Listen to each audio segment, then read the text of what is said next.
Hello, this is my look at the LEGO Speed Champions Koenigsegg Jesko, or you can pronounce it Jesko if you want. I don't get bothered by little stuff like that. This thing is a surprise of the positive variety, the very positive variety, because when I first saw the official images for this, I was overall negative on it.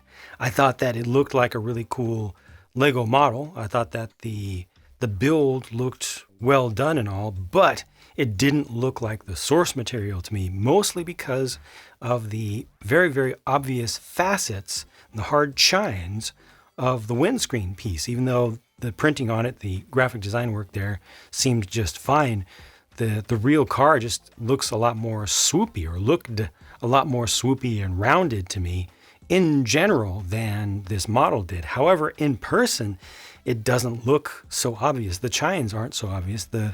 The facets aren't so obvious. This actually looks quite like the real thing, and I'm super happy with it. Thus, because again, the build, the overall design work feels good as a LEGO model, and it was very enjoyable to put together. This is another one where a lot of the build was unique. Most of the build was very unique. So I liked putting the different sub-assemblies together. I liked all the small parts. Didn't have too much trouble with the stickers on this. You know, it's relatively easy to align the stickers in ways that would make sense and would minimize gaps and maximize the aesthetic appeal of it and the realism. I'm actually super, super happy with this. It went from being one of my least favorite of the wave to one of my most favorite. And one of the coolest things here is the thing that everybody points out always, super obvious, but there it is. It's a lime green colored cleaver. It's just, it's upside down and it's attached in there at an angle to get that little vertical splitter. The rear wing and wing support is also done pretty well, and they've got a little bit of lime green showing through underneath the transparent pieces used down the back. And that works out pretty well. There's actually a small little support down underneath. It's difficult to see, but it's just a 1x1 round piece, you know, a stud in clear to hold all of this and make sure that it doesn't fall down. That worked out well. I like the little supercharger scoop piece that's used for the single exhaust in the back. And again, with the stickers, you know, you can align them in ways that make this look much, much better than the official pictures and the official renderings and how it looks in the instructions and everything. The only thing that I don't like about this is the fact that those studs on all of those lined up brackets there, you know, are kind of obvious even from the outside. So here you see that texture, which is unfortunate.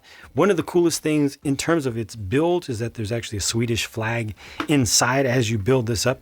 It's the full flag. It's actually, you actually built it. It's down in there. You can't see it afterwards, but you know, it's a very nice Easter egg. And then finally, okay, this, as always, could have been printed more opaque, especially the white, but it's not too bad. And then for the interior, this is relatively simple.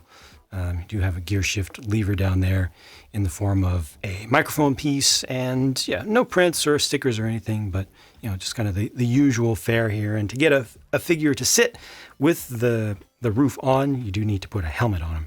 That figure gets a nice new printed torso as well as printed hip and printed leg pieces, so a little bit more deluxe than usual, but nothing too special, not too many colors, but you know, it's just proper. I think that it's well done. Underneath, you get no alternate face. There's just the main face. It's a very common one, but they did spend an extra fraction of a cent to give us a hairpiece as an option. Thank you, LEGO. Here are the leftover pieces, and then they also give you an alternate set of wheel inserts. These are in gunmetal gray, and the wrenches just to help you to change those out if you want.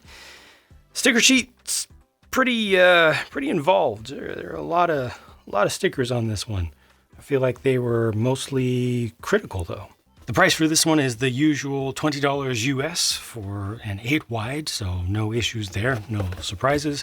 All the surprises were just in how this looks in person, because I mean, compared to that image right there, this just looks, again, so faceted in the windscreen compared to that image right there of the real thing, which again looks nice and swoopy, but this looks more like the real thing than the render did. So bad on whoever did the render there, I mean, I don't want to get on them too much, but they definitely made the car look not as good as it is. The model look not as good as it is. I think it kind of undersold this, unfortunately, and I was not the only person who had that opinion, so it wasn't just me.